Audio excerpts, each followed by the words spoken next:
Solomon, thank you so much for making our time to come. And I really appreciate this opportunity and your willingness to help businesses across Africa. You now have the floor. Thank you so much. Thank you very much, Shola Matthew. I'm so grateful for this opportunity, and thanks for inviting me to do this. Hi, everyone. Good afternoon from Lagos, Nigeria. My name is Solomon Awosupin. I'll run through the intro in a bit.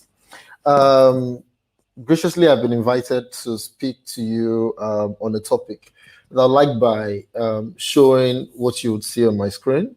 There is this CEO of Ekiti Mall who's currently seeking help. You can see the help shout on the screen, right? He's really bothered. He doesn't know who his customers are. He has a mall, which he recently opened, right? And he's so bothered about the buying patterns of his customer. He's bothered about why some of the customers are not buying. He doesn't know where they are coming from, where they are visiting from. He doesn't know what language they speak. And for him, he doesn't know how he can even drive business growth for that business. So here is a CEO that we are all going to help. So I like by starting with the story because at the end of this session, I hope that we can answer some of the questions that this particular CEO has in mind. Also, some of the questions he had that's not even on screen right now includes what marketing channel actually works, where it should be positioned in where it could be positioned in his business, what channel would be of the most impact, what sort of products should be displayed in the Ekiti Mall, right? Those are some of the concerns that our CEO has in mind. And throughout this session, we'll definitely uncover this together. I'll move on quickly. And usually to help him, top of mind, we'll think, you know what, let's just hear his questions, or let's tell him, all we know about running businesses or running malls everywhere. We are likely to come and tell him, you know what, in Lagos there is Ikeja City Mall in Ikeja, and this is what they do. They have ABC shops. One of the questions the CEO might actually have had is, what sort of businesses should they have in the mall? Ekiti is a different region. Ado Ekiti is a different region with different consumer behaviors, right? I could say, for example, as an undergraduate in Ekiti State University, during my undergraduate years, as Shola mentioned earlier, one of my favorite snack was, the kuli you get at Iworoko, right? So let's assume there was a large set of people, who were really interested in purchasing kuli. It would be helpful. Having data to show that there was a huge demand for kuli might be helpful for our CEO, the CEO of Ekiti Mall, to understand that having kuli in one of his shops or in the supermarket, right, would be a major product that would maybe drive the biggest sales. But usually, when we are tasked with approaching kind of problem, it's less about showing them just the numbers, right? It's more about what numbers matter, right? What sort of metrics would be helpful, right, to help our CEO solve some of the problems he has, and how do we make or deduce insights from these numbers, right? And how does this impact him? How does this impact his business? How does this impact the objective he has in mind? Usually, I like to introduce this entire session by starting with one of a particular advice from one of my mentors, a Googler, who's also analytical evangelist globally for Google, right? His name is Avinash Kaushik, right? He's a data guru. He's known for this. He's been doing this way before I've been. And the advice he gives to business leaders, and when I'm saying business leaders, I'm talking about CEOs, CTOs, CBOs, chief business officers, head of marketing for very large global organization. It's usually the 90%, the 90-10 rule, which is spend 10% of your money buying tools for measuring data, but invest more in people and in analysis. Because those two things, if you invest more in analysis and in people that understand how to run analysis for you, down the line as a business, this would help you grow. And I think in the next couple of slides, I would walk through, how this is actually impactful. So today's topic, My name is Solomon Awosupin. I currently work at Google as analytical consultant. And basically, what I do is support businesses across Africa, ranging from retail to FMCGs to banks to insurance companies across telcos, across our key markets in Africa, with data powered insight, basically. And you can follow me on Twitter or any of the social media and do at underscore Olalire, right? At underscore Olalire. So I'll dive right into today's talk by defining a particular this number, right? So according to a study by the Harvard Business School online, the found out that 7 in 10 global enterprise, so 7 in 10 global companies have huge plans in the next in this year and in coming years to spend a lot more money on data analytics, and that means a lot. So be it you're there, you're maybe an undergraduate still thinking, what areas can I look at as potential opportunities or career opportunities. I mean, this shows, I mean, if a lot of investments move into data analytics, that means there's a lot of opportunity there. And if business leaders globally are thinking of spending more money, if in 10 leaders, 7 think it is really, really important to spend money on data analytics, then as small business owners, if you're one on this call, it is very, very important to invest or think about investing in data as a segue to drive growth for you and for your business. Also, following on that, there's also a particular stats also by the same Harvard Business School online, showing how other companies, how these companies, we've talked about 7 in 10 companies, about 70% of all companies globally, right? And most of these companies actually think that they are leveraging data, that data helps them to boost their processes, to boost their cost efficiency. So meaning that they are better informed around, what product line would drive the most growth for them, what area within their business they have to focus more on. If there are challenges from an HR point of view, data is a very unique piece in helping to make clear and distinct decisions around areas that can drive the most growth for them. Also, these people also believe that about 57 of them, so about half of that population, more than half of the population, think that data is useful for driving strategy and change, right? We all are recipients of the pandemic since last year or since the end of 2019. And we saw the change that happened, how some businesses suffered, how there some businesses revenue just nosedived, how some have grown, how some are still recovering as of today, right? Segment like the travel industry, still trying to recover, right? And also during that same period, we see technology companies and some other sectors like the consumer FMCGs, seeing some level of growth, right?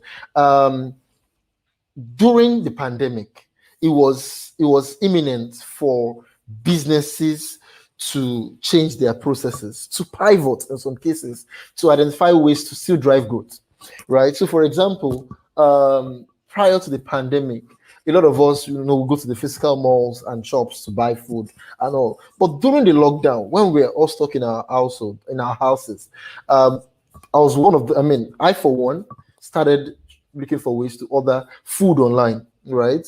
So you saw growth in those areas. You would see people now looking to order cooked, home cooked delicacies. Some people cook and have that shipped to other people. So there was a lot of change. So imagine you were a business that was in the lockdown, your business was affected.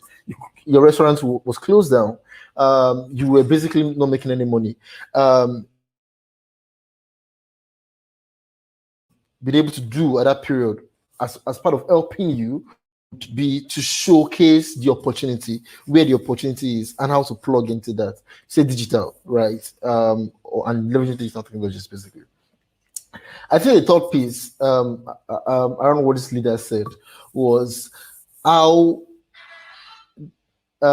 data has helped them in monitoring and improving their financial performance, right? How analyzing, their financial performance in the previous year versus this year, and understanding areas to, invest more in or invest less in, has helped to drive growth for them or deliver growth for them.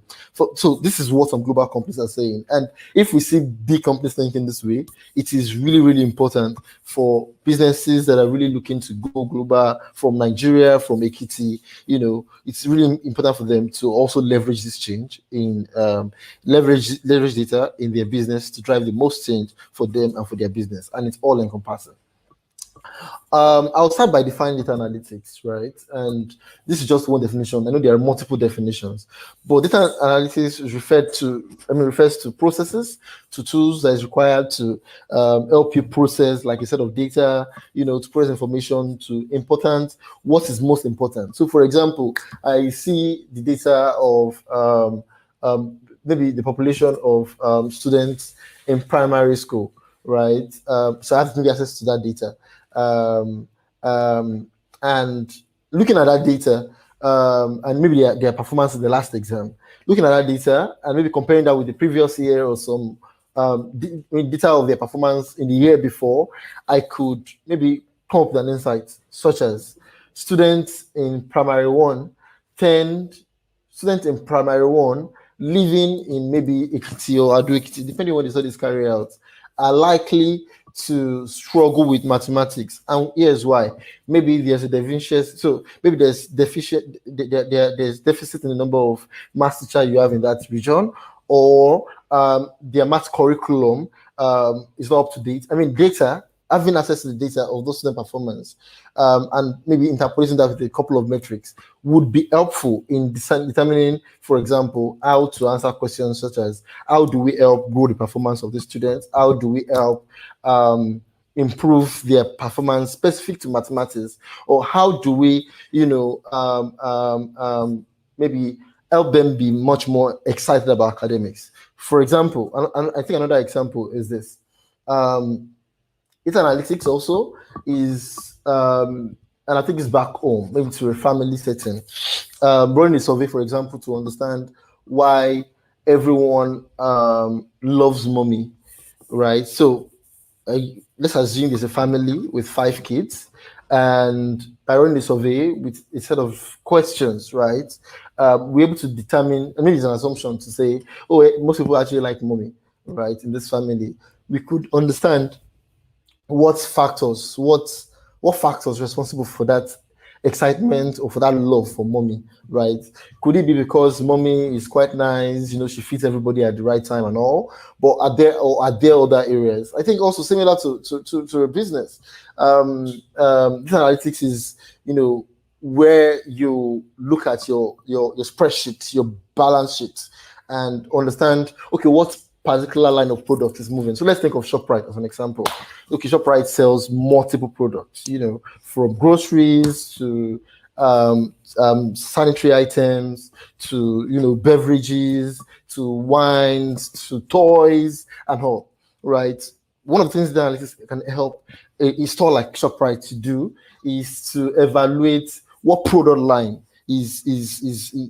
moves the most, right? Also, they can also maybe answer questions like, at what point of the month this is say a spike in sale, but not just a spike in sale generally. They could even go as far as saying a spike in sales for specific category of products or for specific product lines, right? But they can even go further to say, okay, you know what? Now that we understand, there's a spike in product lines for this, but we want to understand why customers come back to buy this product, or what other products we can sell to customers that buy toys. So one of the things that data analytics can also help a business like ShopRite to do is to say, okay, now we have been seeing a lot of interest in sales of toys or in customers buying toys, right? And now we understanding the demography of the customers within that same bracket, like their age and gender, understanding where they are from, understanding what they've described themselves to be or to identify with, the religion or culture they've identified with. we have been able to say, I mean, we can come up, maybe we can come up with an assertion to say that um, to say that customers that buy toys are most likely to be interested in buying electronics. And then while customers are looking to shop for toys, we can then rearrange our store to have electronics maybe displayed around the same area, such that while they're shopping, they actually come across this product and they are likely to add it to cart during checkout. So this is how this actually comes in and comes in helpful. I'll go on to explain more. So the analytics and business analytics are very similar. I mean, one is just the processes involved in putting data together and interpreting and bringing in, like generating important insights from them. But then business analytics goes the extra mile and it's specific to business. Uses the data you already have access to. And by data, you have access to data from your POS system, your point of sale systems. You have data maybe from your social media pages. You have data maybe from your online advertising platform. You have maybe data from your website if you have one. All of these data, bringing them together and making sense, using that to make informed decisions as a business owner for where and how you can grow your business, or grow a particular line item as part of driving growth for you and for your stakeholders. I'll quickly breeze through this also. I'll talk briefly about the benefits of data analytics, right? So data analytics, I think one major benefit is revenue, right? With clear understanding and use of business analytics, you are likely to grow your revenue. A recent study by BARC found that businesses who are able to quantify their gains from analyzing data reports, I've been seen to grow by 8% on the average. I've seen 8% increase in their revenue. So these are businesses that have been succeeding, doing well. But I decided to spend a little more money, invest in data analysis, in trying to connect, what we describe as their first party data, maybe it's their own sales data, their own internal data, maybe with some third party data, and able to, use that to see, what other decisions can we make. This study say that if we've been able to see such businesses grow by as much as 8%, and they've also been able to reduce, costs of production by 10%, right? This is just some benefit, right? And I can maybe also tie this back to another storyline. You could, so already as let's say one of the persons we have on this call is a boutique owner based in Ajilosun, Ekiti, right? And this particular person, has a Facebook page, has an Instagram page, runs ads on Instagram, but also maybe advertises on Google, uses Google My Business, for example, to bring traffic into their store. But over and above that, they also have a website where users can see what they sell. Now, they have all of these touch points. Now, one of the things they could benefit from if they were tracking, users' interaction with all of those online platforms is to find which of those platforms, from a marketing point of view, works better, and then spend more on that platform, right? That's one. Two is using data. So, for example, if they had an e-commerce page, right, and this person has a boutique, they could identify that during year on year, during the rainy season, there's more demand for a particular line of product, which may not be top of mind. Interestingly, I know during the lockdown last year, there was people generally go to the supermarkets to shop for groceries, for food, right? But during that period, there was a spike. If you just go on Google Trends and check, there was a spike in demand for grocery products online. Now, if looking through that your boutique store online, you've been able to see that before then, before now, people usually shop for, maybe you have more women shopping for products. You also have men shopping for products, but the few men that come on your website, after going through the first page, almost exits immediately, right? You can then go further to infer as to the reason why they are exiting after entering, maybe after spending like 1 minute or 60 seconds or 30 seconds on your page, and why the women follow through. One of the reasons could be, okay, maybe you have your website displays a lot more feminine products, and when a man lands, or a male customer lands on your website, they are met with like a plethora of female products. Maybe that clouds their thoughts and makes them think, oh, this is maybe a stuff for female. That could be a thing. That could be one of the insights that generate from there, and then you can use that insight to maybe redesign the website and position yourself more to male customers, or even sell to more male customers. Another way again to look at this is your offline data. So you are still this boutique store, but in your offline shop, you have more men coming in to buy from you than women, right? Or you have more students coming to buy from you in your physical store. But online, you see more married people, coming to buy from you. One of the insights you can take away from there is, would it make more sense to find a way to ensure that my online audience, my site is optimized very well for students, so they can also come online? Or is there a need to maybe invest online to drive more traffic? So and that could be an offshoot of maybe another data point. So maybe another data point says that the cost of acquiring a customer offline maybe it's 100 naira, but of acquiring a customer online is 50 naira, right? And you see that a lot of the customers are coming offline, but you're spending a lot to bring them in, right? And you've identified that online it could help you reduce your costs. Maybe it's understanding the behavior of those customers that come offline, and understanding which online channels can reach them, and how can you then use online and spend that your 15 naira online and reach the same amount of customers, same set of customers. I think the last bit around growing revenue is you have customers coming to your store online. With data, you can understand their behavior, use some of those data to help all of your online platforms to reach customers like this same set of customers, right? Most advertising platforms like Google and Facebook have this feature, such as customer match, where you can connect, based on the behaviors of customers that you have online, or based on the information you have, you can use that to reach customers that are very, very similar to them, that behave in similar, have similar online behavior as those customers. So yeah, that's just one piece of how your business analytics actually help you grow your revenue as a business. The second piece is around improving operational efficiency.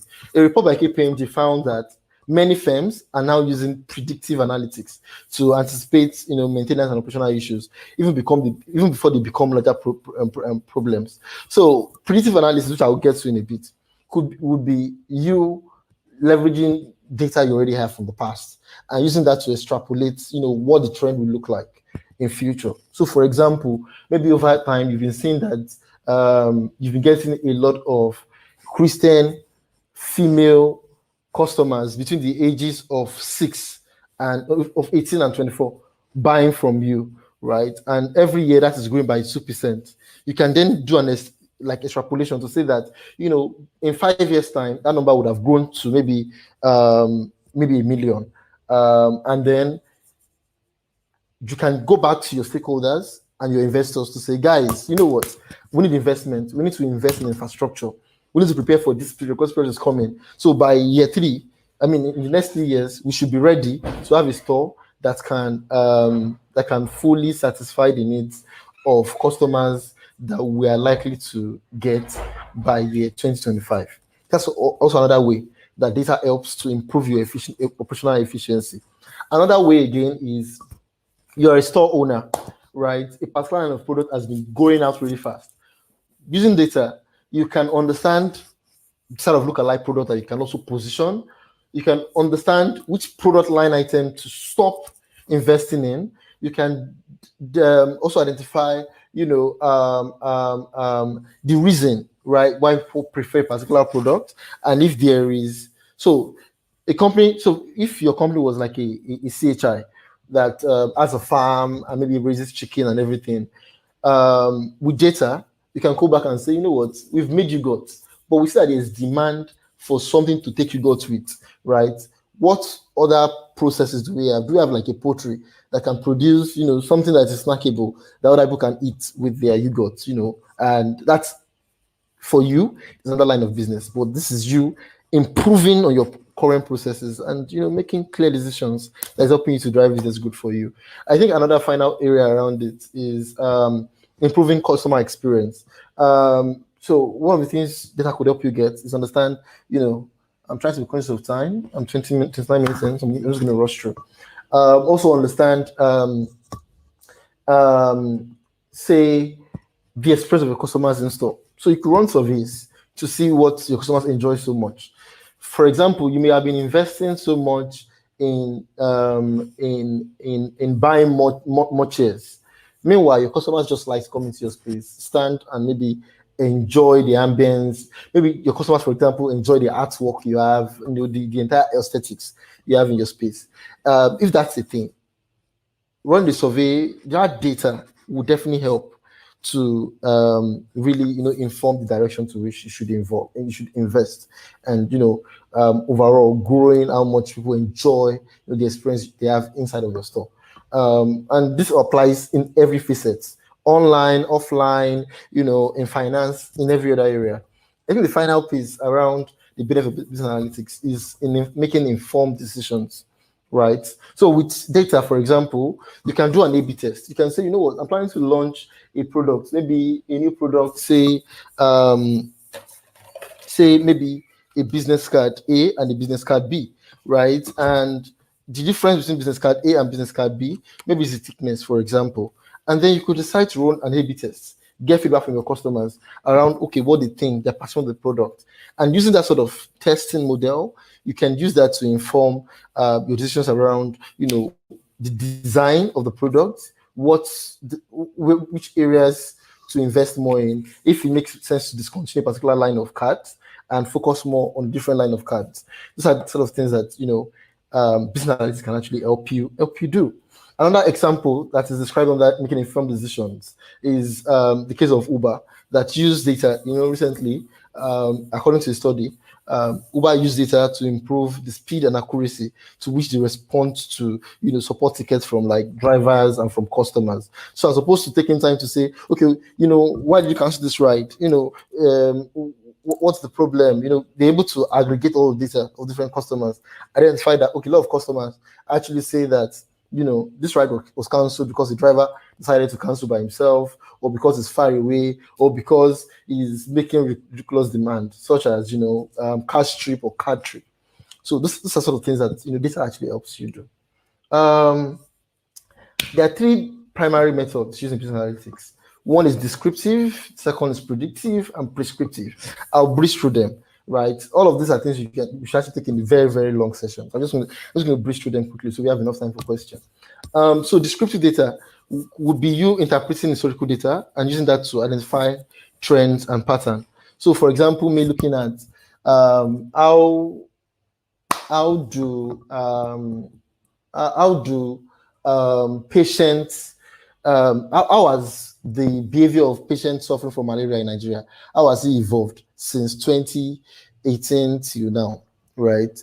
How has it evolved? As symptoms increased, right? As the kind of drug they take increase, as the milligram of like the drug content had to grow over time, based on the way it's been taken and all of that. So it's basically using the historical data of these people's behavior to say, what, guys, this is how people have been behaving, and this basically tells us that maybe we should be thinking of creating a new drug for malaria, or maybe we've actually defeated malaria completely in Nigeria, and we no longer need to invest in malaria anymore. So for me, that's one of the things that the descriptive method in business analytics can actually help you do. Allows you, just from the word described, helps you to look at historical data, interpret it, and identify the trends and pattern. So also another pattern could be with data, you need to see that between January and December of every year, it's usually rain in May, right? And even though climate is changing, it is still between May and June. That's something that data sort of helps. Those are basic things, but this can be really, really, really like deep when applied to business. So I'll just think of one quick example from a business point of view. Um, so descriptive data is you looking at your trend, maybe since the beginning of this year up until now, for like your advertisement on social media, and saying, looking at the way people actually click on posts that have green color and posts that have red color. It seems that people like our associate our brand more with red color. So maybe we should, do more when it comes to our creatives, like do more creative with red inside of it. The second piece around methods in business analytics is predictive, right? And predictive is forecasting. So using existing data or using models to predict, what's likely to change in the future, right? So basically using statistics, measure of central tendency, bias theorem, and a bunch of other rules to determine and forecast what future outcomes could look like, right? Maybe using a regression model, for example, to determine, okay, you know what, in previous years we've been seeing our sales grow by 5%, but with COVID happening, we know that we'll be seeing about 10%, or maybe it even grow up to 50% in 5 years' time. So it's making predictions, but using data to make predictions. And that's another interesting thing that you can do as a data analyst. The last one is in prescription, similar to drugs, right? Which is basically the application of testing and other techniques to determine which outcome will lead the best result in a given scenario. An example is A/B testing. And you can spend some time reading about this after now. So let's say you're a developer and you work for a company, and you've been doing this website, but then when you launched it didn't go so well. As opposed to launching it and getting feedback around, the fact that customers don't like it, or the color choices were not so great, or maybe it was too text heavy and all of that. The team could have decided, to do an A/B test, build a website with fewer colors and maybe fewer tests, and another website with more colors and maybe a lot of tests, a lot of text, and then share this to maybe select a controlled group and let them go through it as A/B. So segment A is A, another segment B, and segment A and B provide feedback around what they think around the product, right? That could really inform and reduce the resources you have spent releasing that initial website before understanding what consumers' behavior are, or feedback are on that particular website, before building a new one, or like building a new product. You could have just built like the barest minimum, or a sketch, or a wireframe of each of these products, and gotten the most from that point of view of how useful this is to customers, and which of the products is likely to fly and convert the most customers. Moving on quickly, I think usually whenever I run a session like this, because it's not a data analytics training, it's just an expository around what data can do for you, right? If you're able to leverage its powers. One advice I always go back to tell people is, if right now you don't have any data analytics in your company, for whatever tools you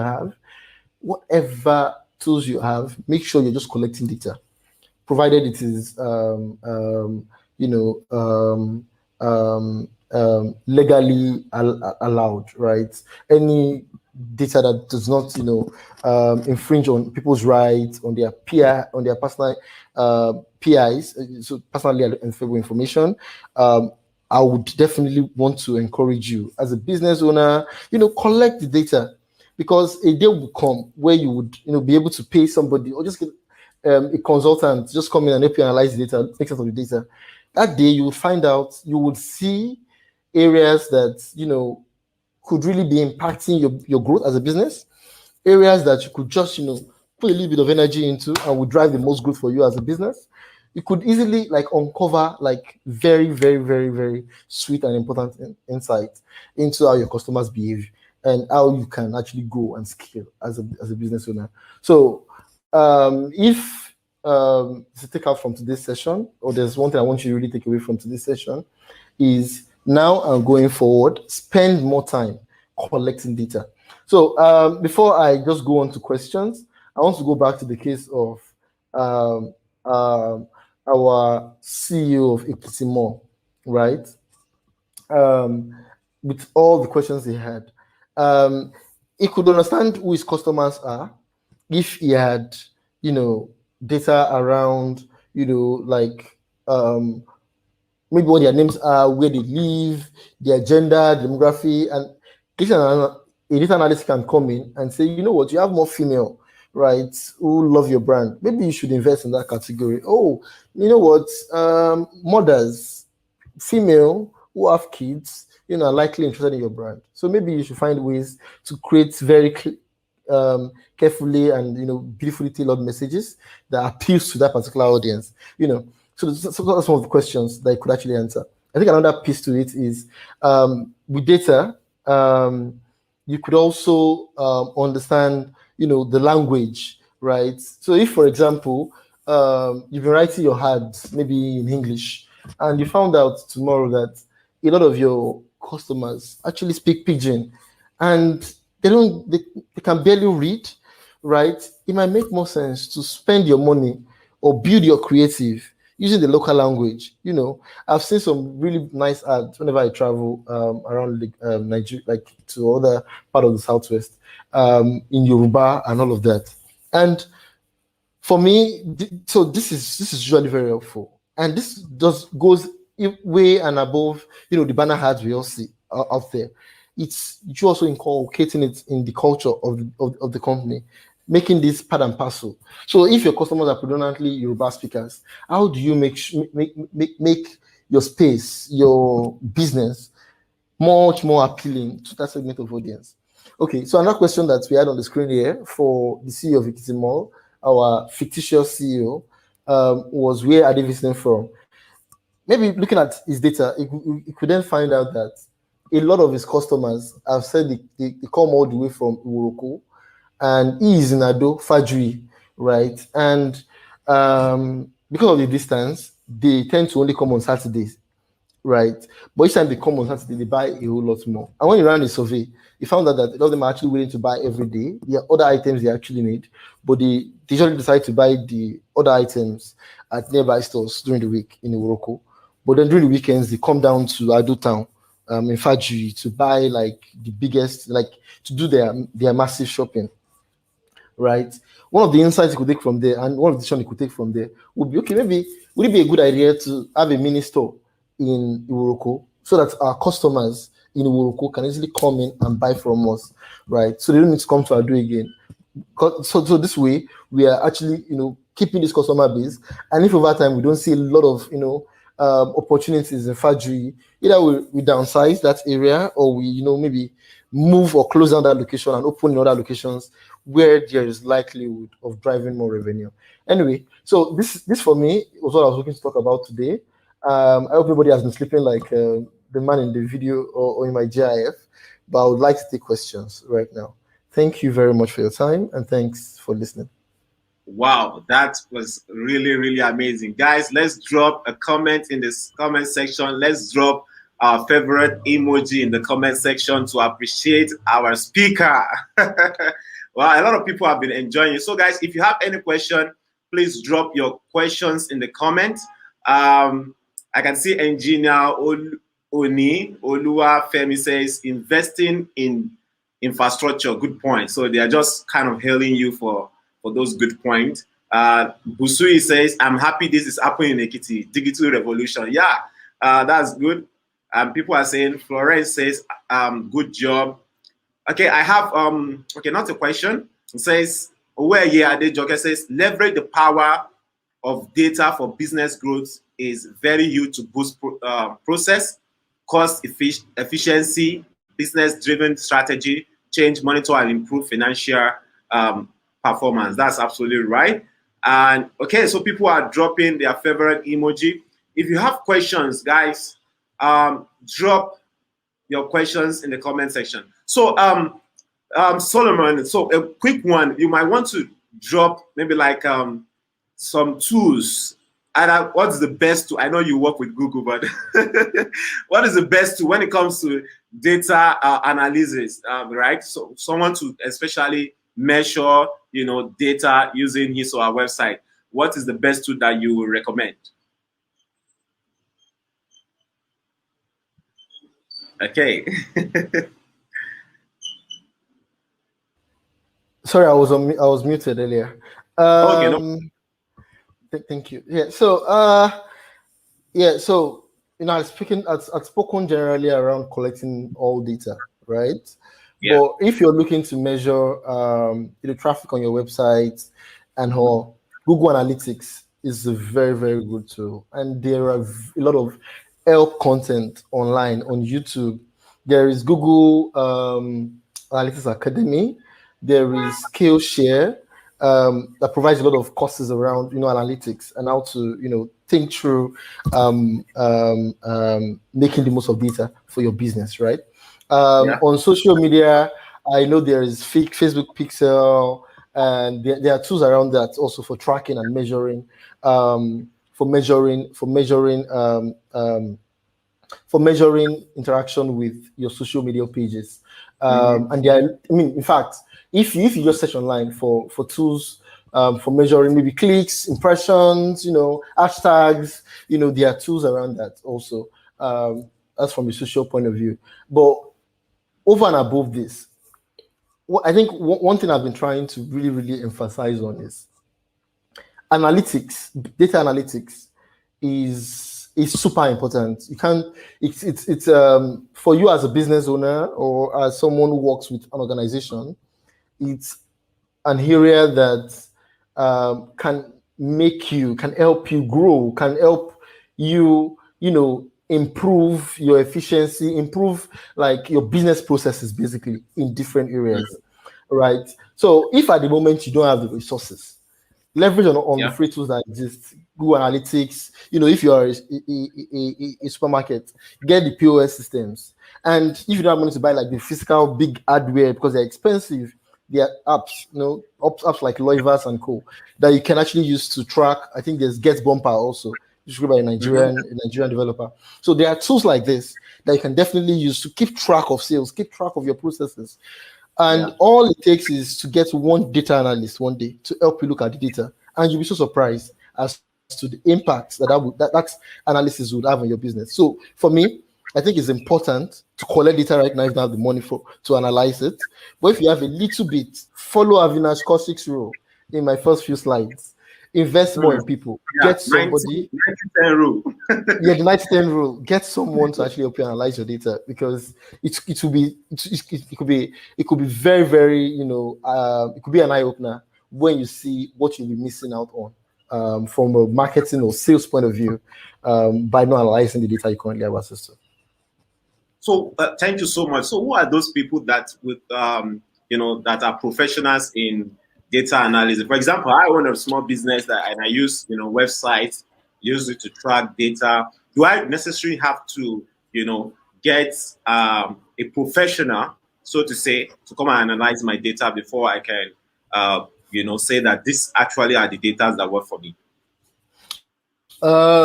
Thank you very much, Shola. Um, so for a small business, I can understand the resource constraints, maybe to recruit somebody. But if you Yeah. have the resources, I'll still take you back to Avinash's rule. Get somebody to analyze data for you, because it could save you Yeah. a ton of money and a ton of time, right? Also, it can help improve your business processes. Now, if you don't have the money, maybe you won't spend the time reading and learning more, right? And there are a lot of courses. You can take courses on data analytics and just start the basic ones, right? You could just put your data on the spreadsheets and start, building charts, cleaning up the data. So, for example, it's your sales data, and already you have a column with like your margin and your revenue and your profit. You could try to do quick analysis around which of your products generates the most profit, which has been dropping, which of the products profit has been dropping over time. What can you do more?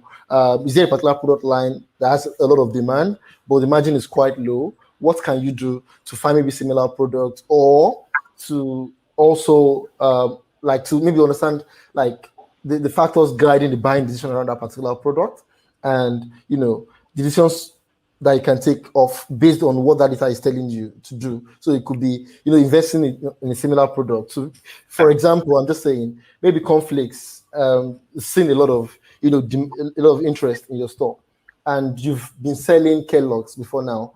Now with the demand you've been seeing, you're trying to see how you can reach some other segment. So Look at your data. You've seen that people that can spend up to 20,000 naira per month in your store buy Kellogg's, but people that spend lower than that amount, or even 5,000 naira per month in your store, do not usually cannot usually afford Kellogg's. Maybe that is them informing you to say, you know what about getting other local brands, other cheaper brands, maybe like Nasco and so, to say, you know what, let's have this in our store and see me this newer set of customers, right? And culturally engage with them. I think the final piece, and I know I'm taking too much time on this piece, Yeah, is we'll have to round up right now. okay. I'll just pause at that. That's fine. Okay. No, you just conclude your thoughts. All right. Okay. I think the last piece is for businesses that are predominantly online, on social or with website and all. Right. One thing that could be useful is understanding people's behavior on your website. So Google Analytics is a powerful tool, right? That you can also use to measure like people's buying or conversion journey on your website. So using Google Analytics as an example, you could understand, you know, what number of visitors come to your website, how many of them eventually buys a product and pays for it. Okay, that's fine. Now you know who buys, how many people buys. But then you could even go as far as understanding what affects, like, why are they not buying? Why do I have 1,000 people on my website and only 5 people buying? Is it because of the user experience? Is it that my checkout page is quite long? Is it that my product is not very visible when they're on the page? You know, there are a lot of metrics. You know, they tool like Google Analytics. I can even help you, you know, double click into users' behavior on that website to understand, you know, what's guiding their journey and why are they either purchasing less or purchasing more, and what can I do to either improve that process or even you know, invest more in that process. All right. Thank you so much, Solomon. You know, one of the things that actually helped us with this summit is actually the data that you really talked about. We actually embedded Google Analytics on our website, and we're looking at where are people actually coming from. You know, what location should we target the more, like you said earlier, and it helped. But one of the key major things that I learned today is that we should get someone to help us analyze our data following the 90-10 rule. And I'm so happy. Thank you so much for your time. And we hope that next time we will call you, Solomon, you're going to answer us. We know you are very busy as a Google man, but thank you so much and have a nice time. See you on the other side.